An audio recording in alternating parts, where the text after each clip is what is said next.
Seigneur, je suis venu parce que je veux un peu plus de toi. J'ai soif de ta présence, Seigneur. Et je veux que tu me parles encore ce soir.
Dispose-toi à écouter le message et à recevoir ce que le Seigneur a réservé pour toi ce soir.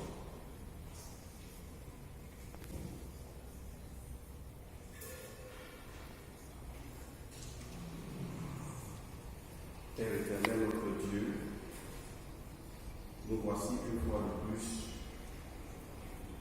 rassemblés dans ton sanctuaire pour nous édifier, pour nous affermir en ces moments difficiles.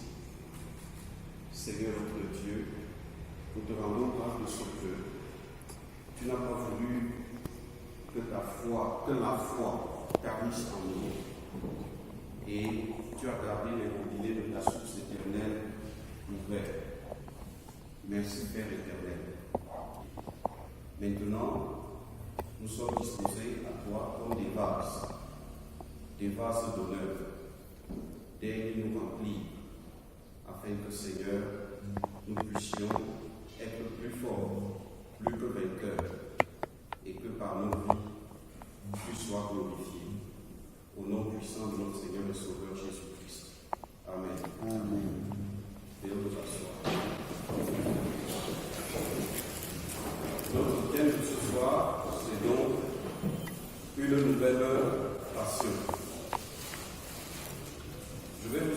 bien-aimés à ouvrir le sac Cantique sur les ailes de la foi 603.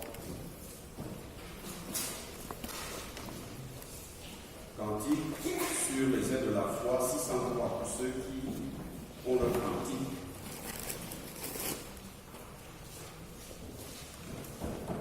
Nous allons chanter le premier couplet.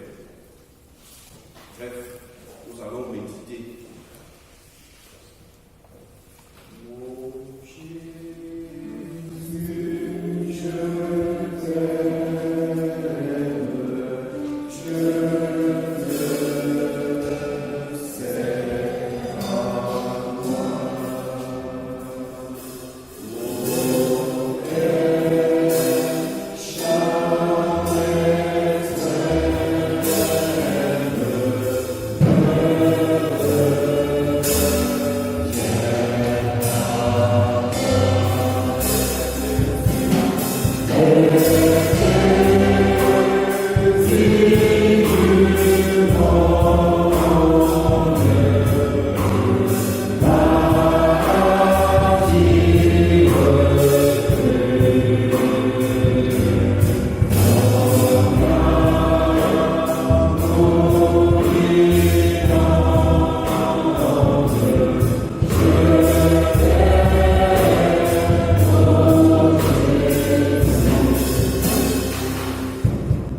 c'est cela la passion.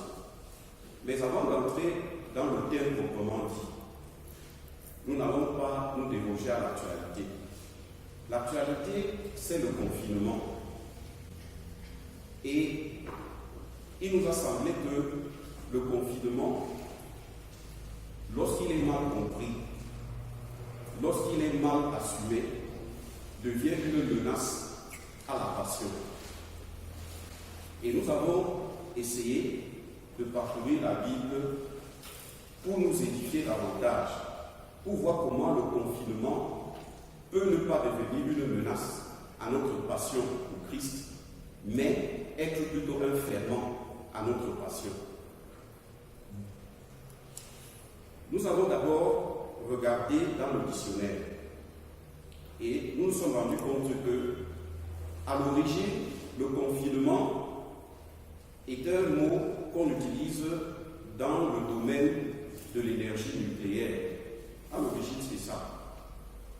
Il s'agit de maintenir les substances radioactives à l'intérieur d'un espace grâce à un ensemble de dispositions visant à empêcher que les éléments radioactifs, les substances radioactives qui sont très nocives, c'est-à-dire très dangereuses pour la santé, ne se dispersent en quantité inacceptable, c'est-à-dire les quantités qui peuvent donc devenir des dangers pour la santé. Donc au départ c'est cela, mais le terme s'est répandu au point où chaque fois qu'on veut réduire les gens à un espace, on parle de confinement. Alors, allons un peu dans la Bible. Nous avons vu dans la Bible que le confinement peut avoir 5 orientations possibles. Nous sommes des enfants de Dieu, il faut comprendre ça. La première orientation, c'est que le confinement est une méthode divine contre la tyrannie du péché. Et nous le voyons lorsque Dieu a demandé à Noé de fabriquer l'arche. Il a fabriqué l'arche, il y est entré et Dieu a fait tomber le déluge pour effacer la race pécheresse. Nous n'allons pas trop nous attarder dessus. Il s'agit pour chacun de nous de comprendre spirituellement ou selon la logique de Dieu quelle est la portée du confinement. Donc, le confinement est une méthode divine radicale de lutte contre la tyrannie du péché. Donc, nous devons transposer ça à ce qui se passe aujourd'hui pour comprendre exactement ce qui se passe. Deuxième orientation. Le confinement est une stratégie de Dieu pour combattre les forces du mal. Nous avons vu cela en Égypte. Lorsque l'endurcissement de Pharaon a obligé Dieu à faire passer l'ange de la mort. Et il a donc demandé à son peuple de s'enfermer. Et en mettant le sang de l'animal qui a été immolé sur les linteaux, n'est-ce pas, afin que l'ange de la mort opère chez Pharaon et préserve les enfants d'Israël pour préparer leur sortie. Donc, le confinement, comme je viens de le dire, est également une stratégie de Dieu pour combattre les forces du mal. Vous pouvez également tout faire la transposition pour comprendre ce qui se passe.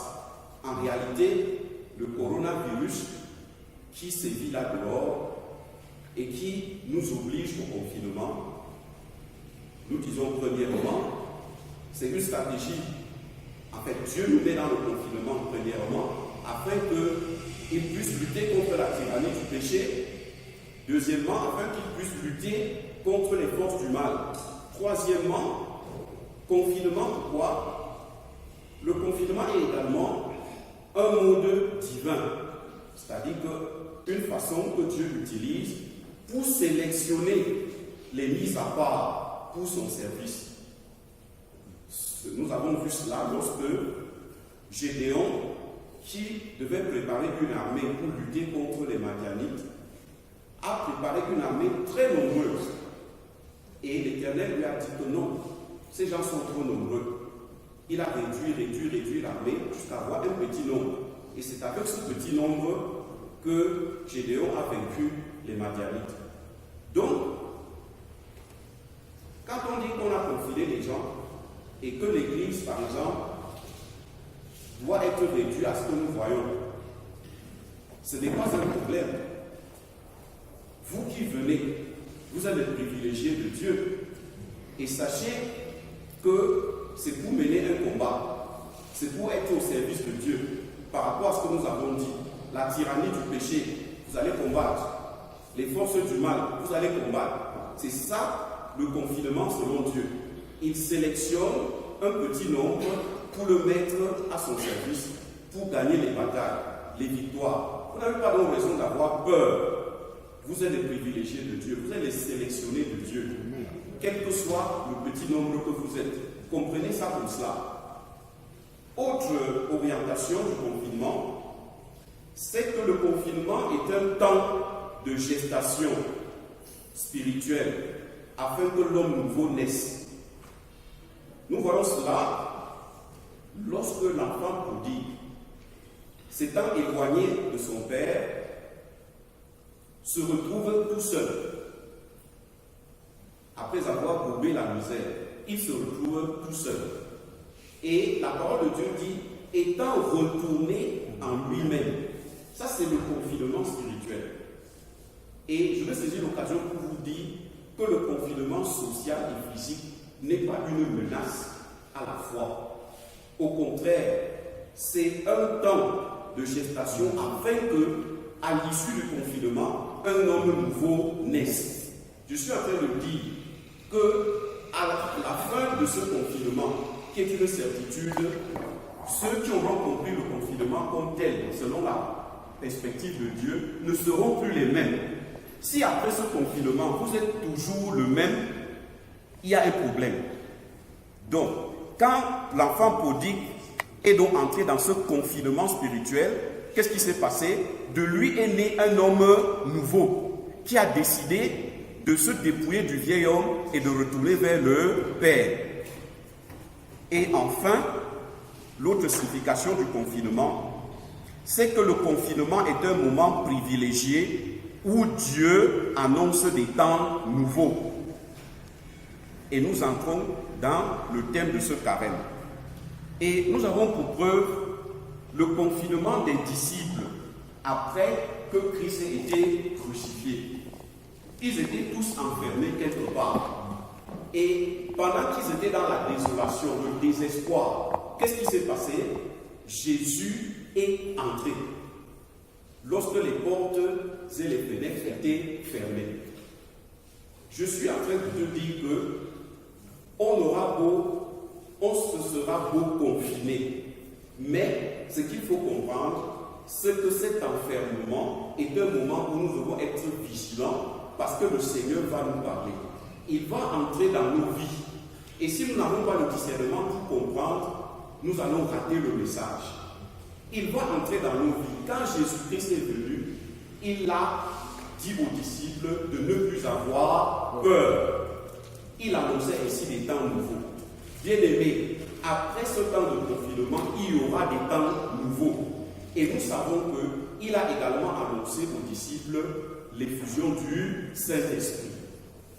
Il faut comprendre ça et ne pas entrer dans une forme de panique, ne pas entrer dans une forme de peur inutile. Le confinement, c'est un grand moment pour Dieu. Nous l'avons dit. Et quelle est donc la relation? La relation, c'est que, à travers les 5 exemples que nous avons pris, nous devons comprendre que le confinement permet à Dieu de manifester sa passion pour l'humanité.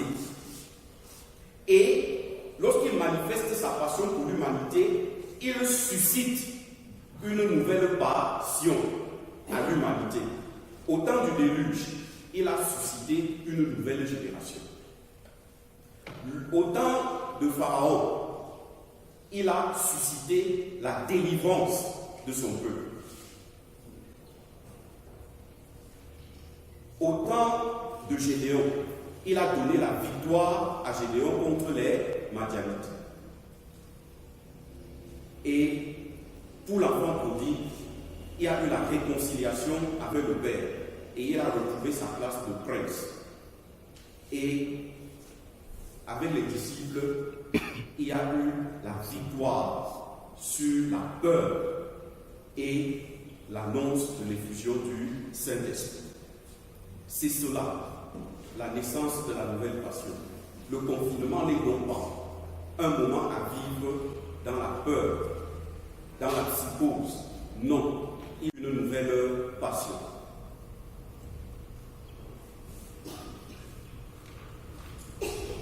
Alors, de ce que nous venons de dire, quel est le verset biblique qui peut soutenir ce que nous venons de dire? Nous pouvons aller dans Colossiens 3, versets 1 à 4. Dans la logique de ce que nous venons de dire, et lit ceci.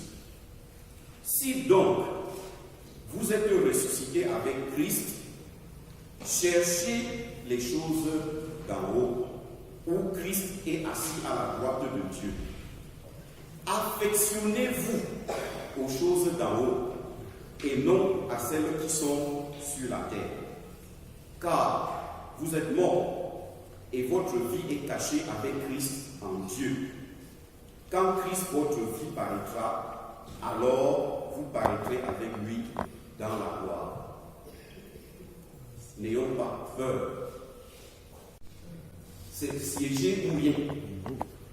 Il y a la passion de l'avoir. Ça, c'est des gens pour qui la recherche des biens matériels est irrésistible. Ils ne vivent que pour ça. Il y a la passion du paraître. Du paraître. Bien s'habiller, faire le maquillage, changer les mèches, acheter les nouvelles tenues, etc. Donc, il ne résiste pas à la mode vestimentaire et autres. Il y a la passion de l'être. Ça, c'est les égocentriques, les égoïstes. Pour eux, c'est moi. Est-ce que tu sais à qui tu as affaire? C'est leur personne, rien d'autre. Les autres ne comptent pas. Il y a la passion du faire. Ça, c'est les activistes. Ils embrassent tout. Ils veulent tout faire. Ils courent à gauche, ils courent à droite. Finalement, si on leur demande en réalité, tu fais quoi? Ils troublent même les gens par-ci, par-là. Il y a la passion des jeux. Il y en a pour eux, c'est se divertir. Un point, un trait. Prendre plaisir. Et nous connaissons les dégâts que le Père Lucé a fait. D'autres formes de jeux sont revenues. Il y en a qui ne peuvent ne pas voir leur match de football, ça n'y a rien à faire, etc., etc. Il y en a qui ne peuvent ne pas aller en boîte de nuit, etc., etc. Il y a la passion des médias et des TIC, la télévision, et tout dernièrement encore Facebook, WhatsApp, etc. Ils sont toujours sur leur téléphone, ils sont toujours en train de pianoter, c'est une passion. Il y a aussi la passion des relations filiales. La relation filiale, c'est-à-dire familiale, c'est bien. Mais il y en a qui en font un peu trop. De telle sorte qu'ils entrent dans une déviation qu'on appelle les relations fusionnelles. La relation fusionnelle est dangereuse. Nous n'avons pas le temps de détailler tout ça. La boîte à questions est là pour qu'on entre dans les détails au moment. Mais il y a une passion.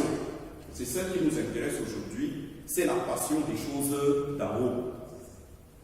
C'est ce qu'on a évoqué dans le texte qu'on a lu. La passion des choses d'en haut, elle se manifeste par la vraie piété. D'abord, la vraie piété, c'est-à-dire la connaissance de la parole et la prière. C'est-à-dire qu'il y en a parmi nous qui lisent leur Bible. Ils passent leur temps à lire la Bible. Ils ne peuvent ne pas lire la Bible. Quand ils ont une seconde, ils lisent la Bible. C'est bien. Il y en a qui prient. Dieu lui-même nous a demandé de prier sans cesse. C'est une forme de passion. Ça, c'est la passion des choses d'en haut. Et toujours dans la passion des choses en haut, il y a la passion du ministère. Il ne suffit pas de lire la Bible. Il ne suffit pas seulement de prier. Il faut se mettre en action selon les indications que la parole de Dieu te donne. Il faut donc avoir soif du salut. Et avoir également le fardeau des âmes perdues. C'est ça. Il y en a parmi nous, j'en connais, peut-être je ne vais pas citer, mais à la fin de cette exposé, je suis obligé de citer certaines personnes. Pour qui l'évangélisation, non. Ça, quel qu'en soit le cas, tout est évangélisation pour eux. Moindre occasion, c'est l'évangélisation. Il ne peut pas rater ça. C'est la passion des choses d'en haut. Son désir, c'est l'établissement du règne divin, à tout moment, dans la famille, au travail, en société, etc. Voilà donc quelques manifestations, 12 manifestations de la passion. Et chacun peut déjà se situer dans une forme ou dans une autre et commencer à faire le travail spirituel qu'il faut. Cependant, quel est le portrait du passionné? Le passionné naturel, parce que plus loin, nous allons voir le passionné spirituel. Le passionné naturel, quel est son portrait? Il a des forces, il a des capacités, les voici. C'est quelqu'un qui nourrit des grands rêves. Il s'attache aux idéaux. Il est un grand défenseur des causes perdues. C'est un visionnaire. Il a une tendance révolutionnaire, c'est-à-dire qu'il aime changer les choses. Il est très sensible à l'injustice. C'est aussi quelqu'un qui tient ferme. Il est déterminé, il est persévérant, il est endurant, il est disponible. Le passionné est dynamique. Voilà ses forces. Mais il a aussi des faiblesses. C'est quelqu'un qui est impatient. Il manque de retenue et de la maîtrise de soi. Parfois, le discernement lui échappe. Il a un excès de zèle. Il prend des risques. Comme nous l'avons vu tout à l'heure, il a une tendance égoïste. C'est-à-dire quand il a sa chose en tête, il fonce, tant pis pour les autres. Et l'orgueil le guette. Parfois, il est intolérant. Parce que quand il est avec vous et vous fait une bêtise, vous écrase. Il est aveuglé par ses objectifs. Malheureusement, il est généralement incompris. Il est exposé à la frustration. Comme il veut atteindre ses objectifs, il ne tient pas compte de la réalité. Parfois, il est frustré. Il est parfois déçu. Et c'est pour cette raison que certains passionnés se suicident. Cependant, il y a des gages d'efficacité. Le passionné peut être efficace pourvu que 3 choses soient garanties. Il faut qu'il accepte de canaliser sa force. Il faut qu'il accepte également de contrôler sa force. Il faut qu'il accepte également d'être conseillé. Voilà donc le portrait du passionné. Allons maintenant dans la vie. Dans la Bible, la passion apparaît comment? Non, on a vu quelques exemples, mais on va entrer en profondeur. Il y a des mots dans la Bible qui représentent la passion. Il y a le mot empressement. Il y a l'expression être animé de, être plein de, être entraîné par, être agité par, avoir un vif désir, avoir un désir ardent, désirer ardemment, aimer ardemment, avoir une extrême ardeur. Quand vous rencontrez ces termes dans la Bible, sachez qu'on parle de passion. Et il faut donc être déjà très attentif. C'est à partir de là que vous pouvez canaliser votre passion. C'est à partir de là que vous pouvez contrôler votre passion. C'est à partir de là que vous pouvez recevoir des conseils spirituels de Dieu pour rendre votre passion efficace. Cependant, dans la Bible, toujours, il y a 3 orientations de la passion. Il y a les passions destructrices, c'est-à-dire les passions qui détruisent la vie. Il y a les passions régénérées et il y a les passions nouvelles. C'est une étape logique. Premièrement, il faut identifier les passions destructrices. Il faut régénérer les passions et lorsqu'elles sont régénérées, on entre dans la nouvelle passion. Nous allons suivre ces 3 étapes. Les passions destructrices dans la vie. Il y en a beaucoup, mais le Seigneur nous a donné de retenir 6. Pourquoi dit-on qu'elles sont destructrices? Prenons Romains 7, verset 5. Vous pouvez noter, je vais lire pour qu'on gagne en bas. Romains 7, verset 5. Pourquoi ces passions sont destructrices? Ce texte nous dit ceci. Car lorsque nous étions dans la chair, les passions des péchés provoqués par la loi agissaient dans nos membres de sorte que nous portions des fruits pour la mort. Voilà. Romains 7, verset 7. C'est pour ça qu'on les appelle les passions destructrices. Je vais aller très rapidement. Nous en avons 6. Il y a l'esprit de dispute. L'esprit de dispute, Jacques 4, verset 1. Deuxièmement, l'esprit de violence.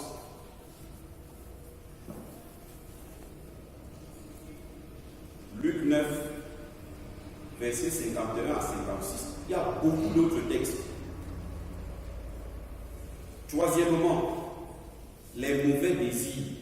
Je vais m'arrêter là, je suis obligé de lire le texte de 1 Corinthiens 10, verset 5 à 10. Je fais juste des extraits.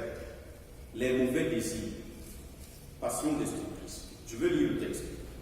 Mais, 1 Corinthiens 10, verset 5 à 10. Écoutez très bien. Mais la plupart d'entre eux ne furent point agréables à Dieu, puisqu'ils périrent dans le désert. On voit bien le mot périr. Or, ces choses sont arrivées pour nous servir d'exemple, afin que nous n'ayons pas des mauvais désirs, comme ils en ont eu. Premièrement, ne devenez point idolâtres, comme quelques-uns d'eux. Je lis le texte. Deuxièmement, ne nous livrons point à l'impudicité, comme quelques-uns d'eux s'y livraient, de sorte qu'il en tomba combien? 23 000 en un seul jour. Les impudiques. Troisièmement, ne tentons point le Seigneur, comme ils tentèrent, ou bien comme le tentèrent quelques-uns d'entre eux, qui périrent par les serpents. Et nous continuons. Ne murmurez point, comme murmuraient quelques-uns d'eux, qui périrent par l'exterminateur. Voilà les mauvais désirs. Et voilà leurs conséquences. Nous évoluons. Quatrièmement, les passions destructrices. Quatrièmement, l'impiété et l'incrédulité. Vous notez Osée 7, versets 1 à 7. Nous n'allons pas lire ce texte. Mais vous pouvez lire à la maison. Cinquièmement, Osée 7, versets 1 à 7. Ce sont les passions destructrices. Cinquièmement, la cupidité. Nous allons lire 1 Timothée 6, versets 9 à 10. La cupidité. Mais ceux qui veulent s'enrichir tombent dans la tentation, dans le piège, dans beaucoup de désirs insensés et pernicieux qui plongent les hommes dans la ruine et la perdition. Car l'amour de l'argent est une racine de tous les maux. Et quelques-uns, en étant possédés, se sont égarés loin de la foi et se sont jetés eux-mêmes dans bien de tourments. Voilà une passion destructrice. Sixièmement, l'orgueil. Vous allez lire ça dans 2 Pierre 2, versets 9 à 14. Voilà donc, bien-aimés, quelques passions destructrices. Si quelqu'un est animé de ces passions, il détruit sa vie et détruit la vie des autres. Maintenant, comment être régénéré? Comment être régénéré? 4 étapes essentielles pour être régénéré, pour régénérer ses passions. 4 étapes essentielles. Premièrement, aspirer à la pureté de cœur. Aspirer à la pureté de cœur. 2 Timothée 2, verset 22.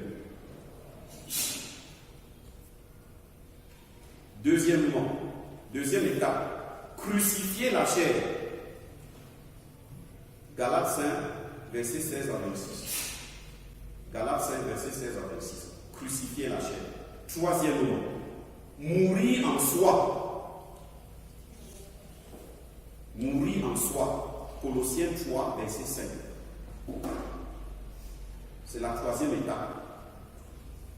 Et quatrième étape, mener une vie de sanctification. Si vous passez par ces 4 étapes, vous allez régénérer les passions qui sont en vous et qui sont des passions destructrices. Pas seulement vous. Sachez que vous êtes le petit nombre que Dieu a sélectionné pour les victoires. Donc tout ce que vous recevez ici, ce n'est plus pour vous. C'est pour les autres. Donc, première étape, aspirer à la pureté de cœur, 2 Timothée 2, 22. Deuxième étape, crucifier la chair, Galates 5, verset 16 à 26. Troisième étape, mourir en soi, Colossiens 3, verset 5. Quatrième étape, mener une vie de sanctification, 1 Thessaloniciens 4, verset 1 à 8. Maintenant, la nouvelle passion, c'est quoi? Lorsque vous êtes régénéré, ayant parcouru toutes ces étapes, vous entrez maintenant dans la nouvelle passion. Cette nouvelle passion est soutenue par le psaume 27, au verset 4. Je lis pour nous. Je demande à l'Éternel une chose, pas deux. Je demande à l'Éternel une chose, que je désire ardemment. Je voudrais habiter toute ma vie dans la maison de l'Éternel pour contempler la magnificence de l'Éternel et pour admirer son nom. Maintenant, il y a 5 champs de mission j'allais dire, 5 cibles. La passion nouvelle repose sur 5 piliers. Premièrement, la prière. Je veux citer quelques versets. Nuit et jour, nous le prions avec une extrême ardeur. 1 Thessaloniciens 3, verset 10. Nuit et jour. On voit déjà ça, la passion. On prie avec une extrême ardeur. Il ne s'agit pas de la prière d'1 minute, de 2 minutes. Ce n'est pas de ça qu'il s'agit. Ce n'est pas notre Père qui est aux cieux, que nous soyons. Il y a d'autres textes. Le temps nous met la pression. Deuxième pilier, la parole. La parole. Acte 17, verset 11. Acte 17, verset 11. Troisième pilier, l'amour.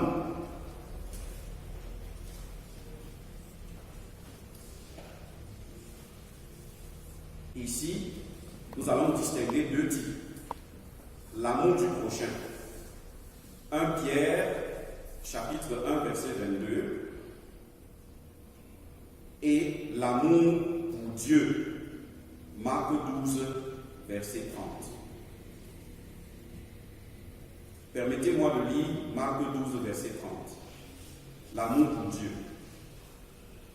Tu aimeras l'Éternel ton Dieu de tout ton cœur, de toute ton âme, de toute ta pensée et de toute ta force.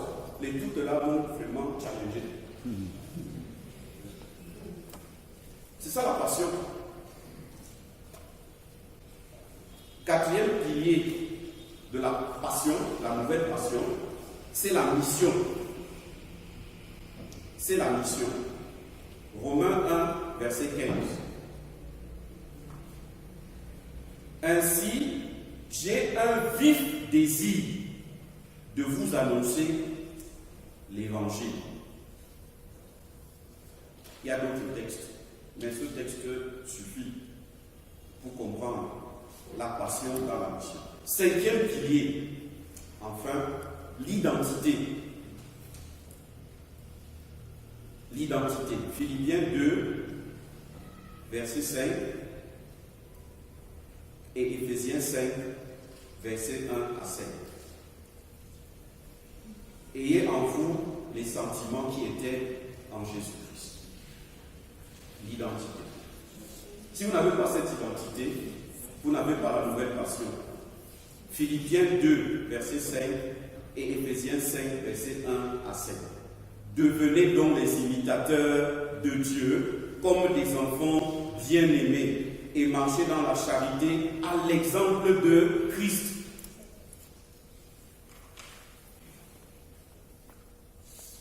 Voilà donc les 5 piliers de la nouvelle passion.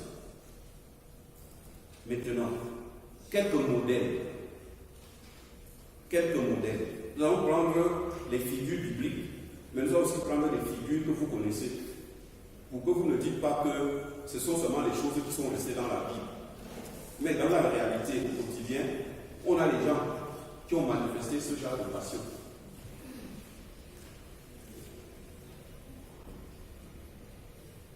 Abraham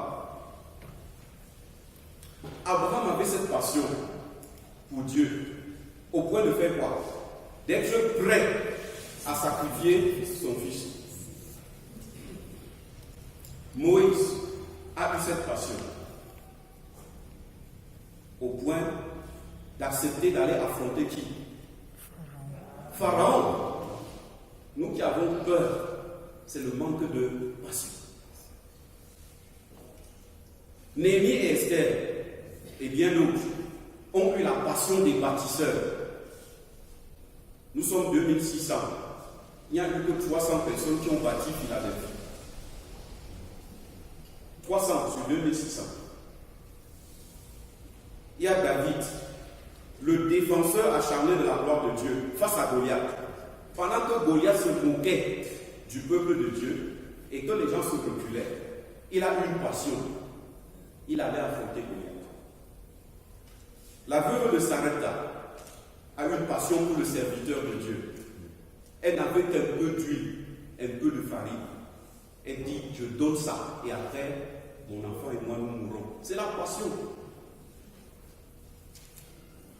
Il y a cette femme qui a versé sur les pieds de Jésus un parfum de grand prix, et qui en plus s'est couchée et a essuyé les pieds de Jésus avec ses cheveux. C'est la passion.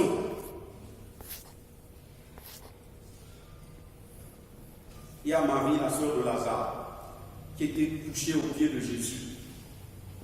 Pour faire quoi? Pour écouter la parole. Il y a Pierre, qui était le fouleux, qui était toujours prêt à défendre Jésus. C'est par passion pour son sauveur qu'il a sorti l'épée pour trancher l'oreille de quelqu'un. Et bien qu'il soit déçu, c'est le seul qui a suivi Jésus dans toutes les étapes de la passion de Jésus. C'est aussi ça, suivre Jésus. Il faut être animé de la passion. Il était en retraite, mais c'est le seul qui a suivi de Jésus. Même si après il a dit que je ne connais pas, il avait la passion. Il voulait savoir quel est le sort qu'on va réserver à Jésus. Il y a Jésus lui-même, l'exemple parfait. Nous pouvons lire Éphésiens 5, verset 2, Romains 5, verset 6 à 8. Je veux lire, malgré le temps qui me presse à la gorge, je veux lire Romains 5, verset 6 à 8, pour qu'on voit la passion de Jésus. Je sais que vous n'en doutez point. Il est écrit, car lorsque nous étions encore sans force, Christ, au temps marqué, est mort pour les impies. À peine mourrait-on pour un juste. Quelqu'un peut-être mourrait-il pour un homme de bien. Mais Dieu prouve son amour envers nous en ce que, lorsque nous étions encore des pécheurs, Christ est mort. Et évidemment, il y a Dieu lui-même. Dieu lui-même. Jean 3, verset 16, que vous connaissez. Car Dieu a tant souligné. C'est l'expression de la passion. Dieu a tant aimé le monde. Qu'il a fait quoi? Qu'il a donné son Fils unique. C'est la passion. Afin que vous connaissiez. Maintenant, voilà les bons exemples à suivre. Les mauvais exemples à ne pas suivre. Il y a Samson. Samson a tellement aimé sa femme qu'il a perdu le discernement. Et sa femme a fait ce que vous connaissez. L'a livré aux Philistins. Donc ça c'est le genre de passion qu'il ne faut pas avoir. Il y a Salomon. Salomon a tellement aimé les femmes qu'il en a épousé combien? 700 plus 300. Et ça l'a amené à quoi? À l'idolâtrie. Ça, c'est des mauvais exemples. Il y a Judas, Iscariote, Ananias et Saphira qui ont tellement aimé l'argent qu'ils en ont payé de leur vie. C'est quelques mauvais exemples pour aller plus loin. Maintenant, entrons dans la réalité pour dire que Dieu est le même hier, aujourd'hui et éternellement. Nous allons prendre les modèles dans l'histoire et arriver à l'Église. Il y a les nationalistes africains, Kwame Nkrumah, Patrice Lumumba, Umniobé, Mandela. Ils avaient une passion pour quoi? Pour leur nation. Est-ce que c'est ce que nous avons aujourd'hui? Peut-être, nous n'utilisons pas les mêmes canaux, mais avons-nous la passion pour notre nation? Deuxièmement, les visionnaires, les révolutionnaires. Martin Luther King, avec le célèbre I have a dream. Si vous n'avez pas le rêve, vous ne pouvez pas avoir de passion. Quel est ton rêve, bien-aimé? Quel est ton rêve? Lui, il avait le rêve de voir que les Noirs, qui étaient maltraités par les Blancs, il avait un rêve de les voir libres. Quel est ton rêve envers ceux-là que Satan tient captifs? Il y a eu les Fidel Castro, les Che Guevara, Gandhi, Mao, tous ces révolutionnaires qui étaient assoiffés de changement. Il y a eu les réformateurs, Martin Luther, Calvin.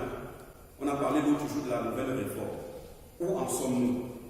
Il y a les compatissants, comme Mère Teresa. Nous savons ce qu'elle a fait pour ceux qui sont dans la souffrance, dans la misère. Il ne s'agit pas seulement de la misère matérielle, il s'agit également de la misère spirituelle. Quelle passion avons-nous pour ces gens qui croupissent dans la misère spirituelle? Il y a eu les missionnaires, Alfred Sacker, Joseph Méric. Aujourd'hui, quand on parle de la campagne d'évangélisation, nous entrons tous dans nos chaussures. Il y a eu ces missionnaires, sans qui nous ne devons pas être ici maintenant, sans qui nous n'aurions pas connu Christ. Et nous serions dans les geôles de Lucifer. Il y a eu les missionnaires. Il y a eu avec les missionnaires tous les pionniers d'œuvrer dans des conditions extrêmement difficiles, parfois au péril de leur vie et au sacrifice de leur famille, pour que l'Église soit implantée. Oui, je me rappelle quand j'étais tout petit, je voyais le pasteur qui n'avait même pas le vélo et qui marchait à pied, traversait le cours d'eau par-ci par-là pour visiter les fidèles. Oui, j'ai vu les pasteurs comme ça. Les pasteurs les plus riches, ils avaient quoi? Le vélo qu'on appelait Hercule, le manquant. Le manquant. Oui. Oui. Le manquant. Et plusieurs ont sacrifié leur vie, leur famille comme ça. Je connais un pasteur qui en traversait un cours d'eau, s'est noyé. Il partait visiter ses fidèles. C'était la passion, la nouvelle passion. Entrons maintenant dans notre paroisse. Oui, il y a cette passion ici. Je serais obligé de citer quelques exemples. Mais ne soyez pas jaloux, je ne vous cite pas. C'est juste des exemples. Dans cette paroisse, je vais citer le révérend Tala Zakari pour l'avoir interviewé. Et cette interview est disponible. Vous pouvez l'écouter. Il a fait preuve de passion. Si vous connaissez son histoire, c'est un serviteur de Dieu qui a fait preuve de passion. Écoutez cette interview. Et à l'ancien honoraire, Papa Talajan. Et je crois que la célébration de ces noces d'or constitue un témoignage que Dieu ne peut rejeter. Il y a eu un papa ici qui chantait dans Chataba et dans Voix d'Ange. Ce papa m'a marqué. Papa Tchoumbi, il avait une passion pour la louange. Une passion extraordinaire. Toujours prêt à danser. Il n'attendait pas qu'on dise, comme disent les louangeurs ici, bien-aimé, lève-toi. Bien-aimé, acclame le Seigneur. Bien-aimé, tiens-toi sur les deux pieds. Non, Papa Tchoumbi était animé d'une passion qui n'attendait pas ça. Il se levait spontanément, commençait à danser ici, traverser les couloirs. L'autre jour, lors d'un séminaire, il y a la dame d'un pasteur que vous connaissez bien, qui a fait un témoignage. Je vais la citer parce qu'elle a fait son témoignage. C'est Madame Tchanoukoué. Elle a fait un témoignage poignant qui a révélé une passion forte. Chaque soir, elle sort et elle va à l'auberge, accompagnée de son époux. Et vous connaissez le royaume de l'auberge. Elle a une passion, c'est de sauver les prostituées. Elle le fait, malgré les injures. Oh madame, ne vous mêlez pas de ma vie. Mais elle reste là, elle annonce Jésus-Christ. Parfois on la gifle, on la bouscule, mais elle est là. C'est des gens que vous connaissez. La nouvelle passion là, ce n'est pas une affaire qui est biblique. Ce n'est pas une affaire que vous ne connaissez pas, c'est une affaire que vous pouvez vous-même faire. Que nous pouvons nous-mêmes faire pour changer le monde et voir l'avènement des temps nouveaux. Il n'y a pas avènement des temps nouveaux sans nouvelle passion. Ça ne pourra pas se faire. Je vais continuer. Dans cette paroisse, il y a quelqu'un qui a une association. Je vais le citer, puisque tout le monde connaît. Cette association, c'est Espoir et Vie. C'est le pasteur Raymond. Il a une passion pour les jeunes qui sont égarés dans la consommation de la drogue. Et il travaille dans les établissements. Même quand on a dit que l'Église ne va plus entrer dans les établissements, l'Église entre dans les établissements à travers cette association et parle aux jeunes. J'ai été témoin dans mon établissement de ce que cette association a fait. Je les cite pour nous challenger. Quel est ton couloir? Quel est ton couloir? Je vais citer encore quelqu'un qui dans cette paroisse a une passion pour la louange et qui a mis sur pied l'école de la louange. Et nous savons que Dieu siège au milieu de la louange de son peuple. Et dans cette école, il n'y a pas 10 personnes. Il n'y a pas 10 personnes. J'ai nommé la sœur Guéna Syria. Non, ce n'est pas pour qu'on l'applaudisse. C'est pour challenger les gens. Chacun doit choisir, manifester sa passion d'une manière ou d'une autre, dans un domaine. Ne soyez pas des chrétiens anonymes.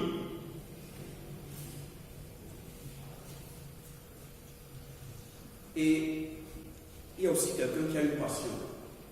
Je ne le connais pas. Il a une passion pour les filles mères.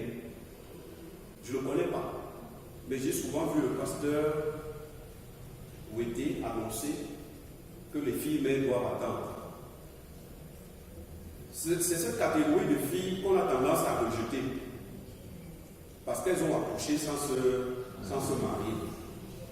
Mais on peut les récupérer. Ce n'est pas des gens à stigmatiser. J'ai seulement envie de te challenger. C'est-à-dire que toi qui es assis là-bas, quel est ton couloir? Quel est ton couloir depuis que tu es ici à Tamza? Tu fais quoi? Alors que le monde est plein de problèmes et que le Seigneur a besoin de toi pour le temps nouveau. C'est tout simplement parce qu'il te manque deux choses. Il te manque la soif, il te manque la passion. Tout ta part, c'est venir à l'église t'asseoir, recevoir l'enseignement, rentrer. Le dimanche, tu viens, tu es pour la prédication, tu rentres. Quand tu es à Colette, tu fais. Non, Dieu t'appelle dans cette saison à aller loin. Il faut créer ton couloir. Choisis. Est-ce que c'est les jeunes drogués? Est-ce que c'est les jeunes de la prostitution? Est-ce que choisis un couloir et manifeste ta passion?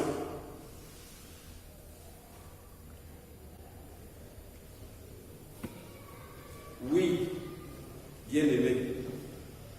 C'est une décision que tu dois prendre ce soir. C'est une décision majeure. Si tu lis Matthieu 7, versets 20 à 23, tu vas bien comprendre ce que je te dis. Parce que là-bas, il y a une phrase qui ne devra pas être ton partage. La phrase là, c'est celle-ci. Dans Matthieu 7, 20 à 23, je retiens seulement la phrase là. Alors je leur dirai ouvertement, je ne vous ai jamais connu. Tu peux aussi lire, pour mieux comprendre, Matthieu 25, versets 31 à 46. Oui. Lis ça, et ça va t'aider à choisir ton couloir. Matthieu 25, 31 à 46. Tu vas choisir un couloir et y manifester ta passion. Car bien aimé, le tout n'est pas d'être passionné. Toute la question est de savoir de qui ou de quoi on est passionné. L'essentiel étant d'être un passionné régénéré en Christ par le Saint-Esprit et pour la gloire de Dieu. Si, bien-aimé, tu te sens concerné par cet appel, si ce soir tu t'engages à choisir un pouvoir, note-le, écris-le quelque part et engage-toi. Car il est écrit, c'est un piège pour l'homme que de prendre à la légère un engagement sacré. Proverbe 20, verset 27. Lève-toi maintenant et prends ton engagement. Tu ne vas pas prier ce soir. Tu vas seulement prendre ton engagement. Et il faut que dès ce soir, ton couloir soit clair. Ton projet avec Dieu soit clair. Seigneur, concrètement, je vais m'engager dans tel domaine et y exprimer ma passion pour toi. Mets-toi debout, bien-aimé. On ne prend pas les engagements comme ça. Vous avez déjà vu la prestation de serment? Même Paul Biya, à l'Assemblée, il ne prend pas l'engagement assis. Et toi, tu n'es pas à l'Assemblée nationale, tu es devant Dieu, l'Éternel. Oui. Il vient dire, Seigneur, écoute seulement les phrases de ce chant et prends ton engagement. Après ça, on va arrêter. le feu que tu as mis en moi, toi seul peux tout changer. Viens, Seigneur, m'ouvrir.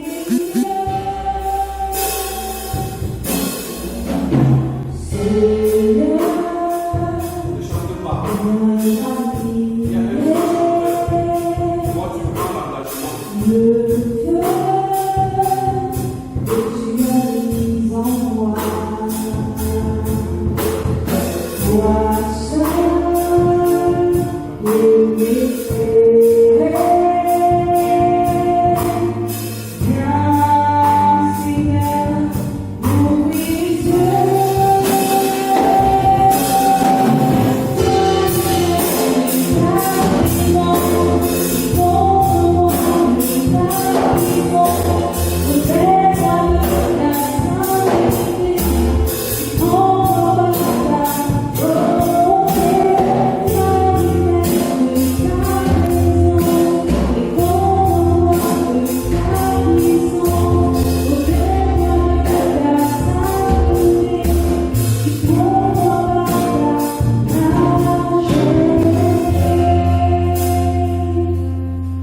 Bien-aimé, maintenant, lève ta main droite.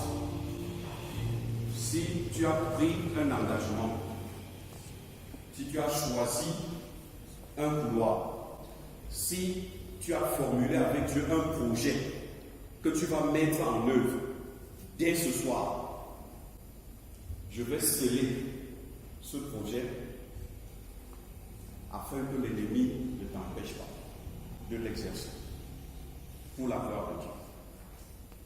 Au nom du Père, du Fils et du Saint-Esprit, par le pouvoir que tu m'as donné, Seigneur, et par la révélation que tu m'as faite, je scelle tous les projets qui ont été formulés par tes enfants ce soir et maintenant, dans le sang de Jésus-Christ.